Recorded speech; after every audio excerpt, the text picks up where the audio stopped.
Welcome to GasEd. Today we will be discussing whether n8n still has a future as the dominant AI automation platform. Lately there's been a ton of anxiety and frankly wild speculation buzzing around the automation community. We're right in the middle of this massive tectonic shift in how people actually build automated systems. And it's totally understandable that so many operators and small business owners are suddenly looking at their current tech stock and thinking, wait, is this already obsolete? So to get to the bottom of this, here's our game plan for today's explainer. First, we'll look at the market shift. Then, we'll break down visual building versus AI coding. After that, we'll tackle deployment friction, explore how to use AI as a teacher, and finally, wrap it all up with the 10-minute rule. Let's dive right in. Section 1. The market shift. Let's look at exactly what's changing in the automation landscape right now. Now, if we look at recent search data over a 3-month period, something really fascinating stands out. Search volume for established visual builders like n8n has pretty much plateaued. But on the flip side, interest in raw AI coding environments like Claude Code is absolutely skyrocketing. It's spiking dramatically. This intersection right here, this represents a fundamental shift in what people are curious about. We're moving away from traditional drag-and-drop interfaces and heavily towards code generation prompts. The hype around AI agents is just deafening right now, and the tools we use to build them are evolving at lightning speed.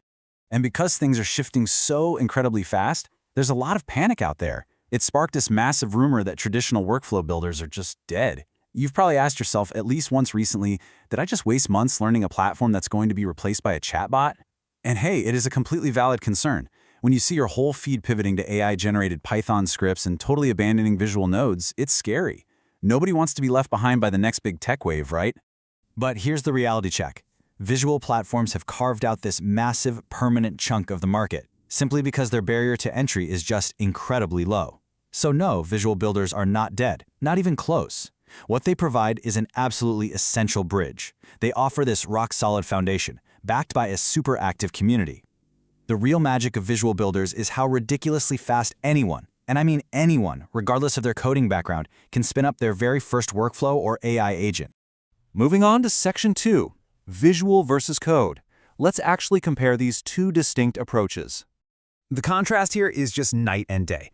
Visual builders give you that beautiful simplicity. You've got intuitive, connected blocks on a canvas where you can literally see the data flowing from point A to point B. On the other hand, AI coding, it drops you right into raw Python scripts. Sure, generating that code with an AI takes, 5 seconds? But then you're left holding the bag on the entire infrastructure. You suddenly have to figure out, okay, how do I actually run this script on a schedule? How on earth do I connect this to a webhook? A lot of that hidden complexity just gets glossed over by the initial wow factor of the code generation. Which brings us to Section 3, Deployment Friction. This is where we talk about the actual bottleneck. Look, brainstorming and generating code with AI is the easy part. It's a blast. You jump into a prompt, talk through a complex process, and boom, it spits out 100 lines of code. It feels like magic. But the second you need to actually deploy that code, or heaven forbid, maintain it over the next 6 months, that is highly, highly ambiguous for non-engineers. Imagine trying to figure out why your script just randomly broke on a Tuesday afternoon. The mental gymnastics required to manage raw server code is a completely different beast compared to glancing at a visual flowchart. Troubleshooting raw code can be an absolute nightmare. But visual tools? They let you instantly hit publish. You get to use native webhooks, and you can effortlessly push your execution logs straight to something like a Google Sheet. Think about your day-to-day operations. When an automation inevitably fails, you need to know exactly where and why it happened right then and there. Visual platforms give you execution data that a human being can actually read. You get native triggers baked right in. Figuring out what went wrong in a visual node is just drastically faster for most of us than staring at lines of syntax hunting for a missing comma.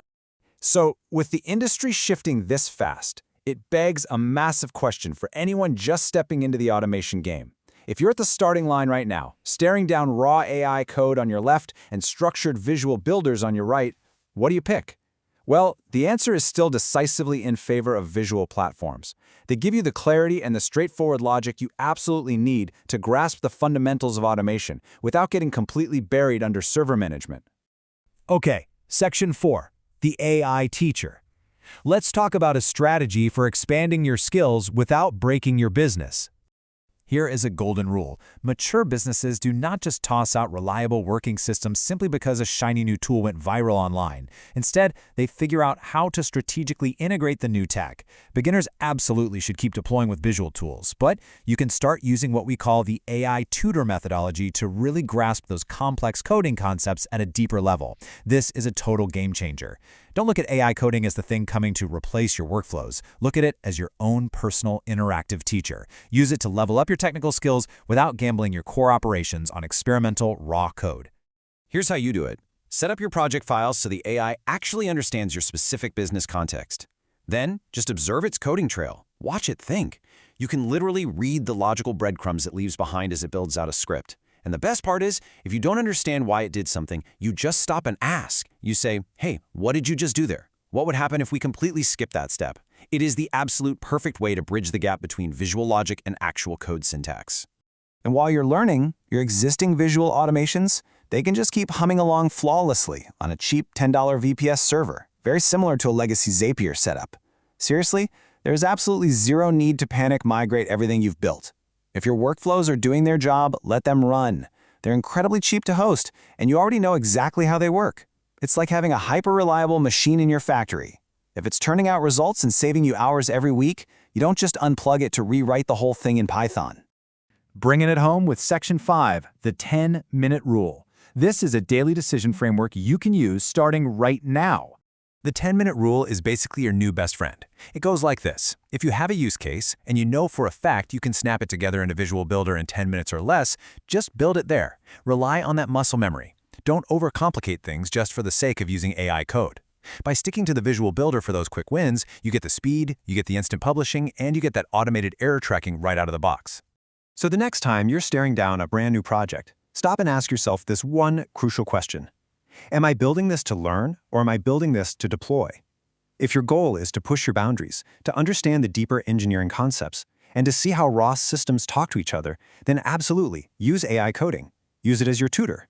But if you have a burning business problem that needs a reliable solution by 5 p.m. today, lean on the visual tools. They give you the immediate operational clarity you need to just get it done. Look, the tools are going to keep evolving. That's a guarantee. But the core fundamentals of automation logic, those aren't going anywhere. The question is, will you let this next wave of AI code totally overwhelm you, or will you use it to master the machine? That's all for today. If you enjoyed this video, please remember to like, comment, and subscribe,